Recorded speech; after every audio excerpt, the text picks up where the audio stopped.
This is my Mitsubishi 3000GT VR4 GTO, whatever you want to call it, and as you guys will have just seen, I built a brand new shed for this car to be restored in this year. But now that the shed is built, I've got one more task that I need to do.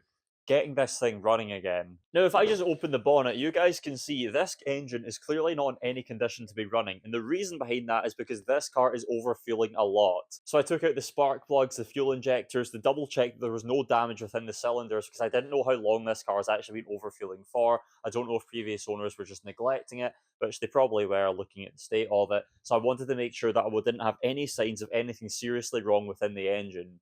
Now, as you can see in this process here, you can see the sheer amount of stuff I had to disassemble just to get the spark plugs out. Obviously, right now I'm putting them back in, but look, I had to take the intake plenum off, I had to move the injectors out of the way, I had to do so much stuff just to get access to the cylinder holes to double check that there was no damage and make sure the engine was all right. Now, as the video of me assembling the engine plays in the background, if you look at the cylinder wall here, you can see it's completely smooth. Now, if there was anything wrong with the cylinder, there would be scoring here, and that is exactly what you're checking for with the bore scope. And luckily, none of my cylinders had any damage. So yes, as you can see, when I was trying to put this intercooler pipe on, I dropped a bolt down the rear turbo, which is not ideal. Now, one of the reasons why I say having a bore scope like this is so helpful is the fact I can see the bolt is sitting right there within the turbo, which means I should be able to grab it with a magnet.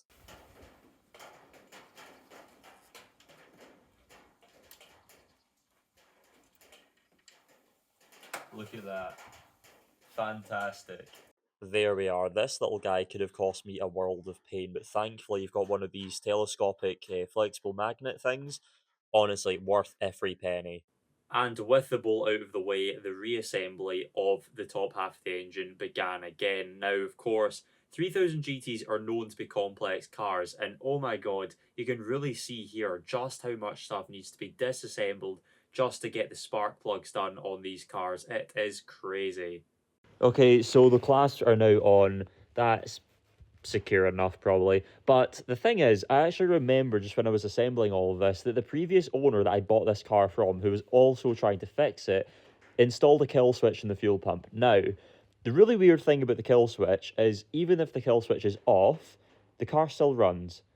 So it means it's not been installed properly. But when the switch goes on, you can absolutely hear the fuel pump priming. But you can also hear a hissing noise, I think coming from that injector here. I'm not entirely sure which one, but if that is the case, it means one of the injectors is stuck open, which is probably causing the entire misfueling issue. So if I just get my girlfriend Ellie to turn on that pump right now, you can hear it's pissing. And if you just turn it off, yeah, that's probably the source of the issue. Clips are missing from hoses. Yeah, stuff could be bolted down that isn't bolted down, but this should run as is. At least that's what I'm hoping. So we're going to try turn it on, get the engine bay cleared up first, because obviously there's sockets and wrenches and pliers and everything lying about.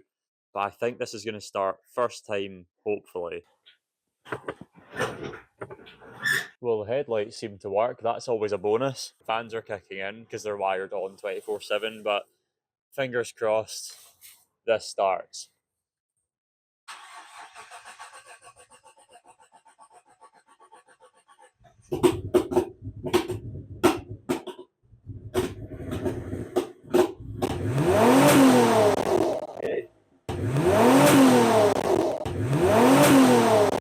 Let's take the key out and let's have a look at what's going on. Now, for what has been a few minutes for you, or even a few seconds, has literally been probably about 2 or 3 days for me, and I've spent far longer than I'd like to admit chasing down the issue of why this is over revving. I've looked at every clasp, we've looked at every seal, and I think I found the problem.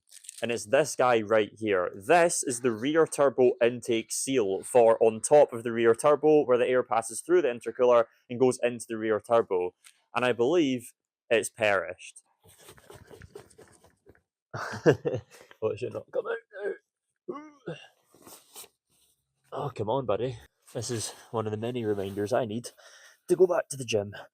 Oh, there we are. And yeah, that is gone. So as we can see, it's broken. That is probably the source of the leak, which is not ideal that it was split, but The important thing is, I'm so out of breath. The important thing is that I've got a replacement here. So you can really see the night and day difference between these two seals. One is, well, gone because it's over 30 years old, and one is brand new.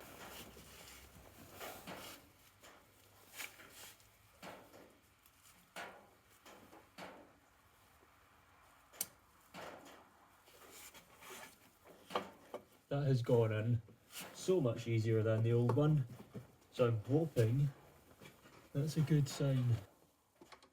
Well, that's not long enough. Story of my life. So, if you guys are not aware, a lot of the parts on the 3000GT engine are made out of aluminium.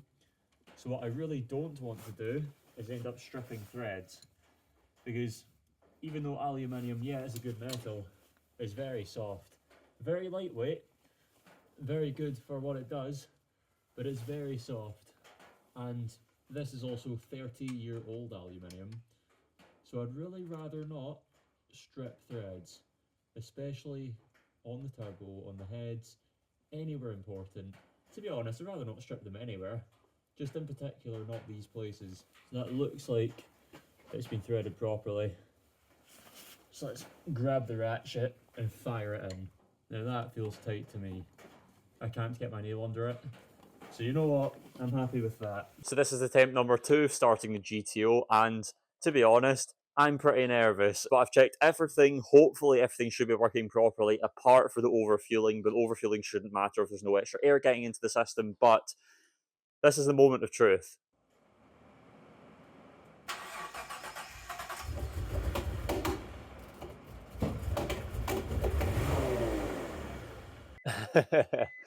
I'm not even going to risk running that.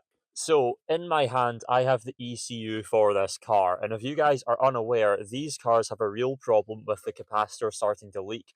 And what happens when they leak is all that sort of capacitor liquid, like acid stuff, comes out, leaks onto the board, and starts destroying connections, which leads to really weird behavior with the car, leads to it not running right, fueling issues, loads of stuff. So basically, I think this is the culprit right here. Now, it does actually have previous inspection and repair stickers on it, however, the seals have been broken, so honestly, who knows what condition this ECU is in, so we're going to open it up, see if we can see any corrosion, any issues, and likely get it sent away to someone who knows what they're dealing with, because honestly, when it comes to this stuff, I really don't. Could I try and attempt to fix myself? Yes. Would it work? Possibly. Is it worth the risk? No, it's really not. When I can get this sent over to a professional, someone that deals with electronics specifically, and isn't going to mess it up. So at least we know it's not an air intake issue, I think, but I don't really know what else it is. So what that means is this is just going to get trailered down to the shed. I cannot be bothered figuring it out, especially in here. So I'm going to take the engine out, take the wiring loom out, get the ECU checked, investigate what it could be.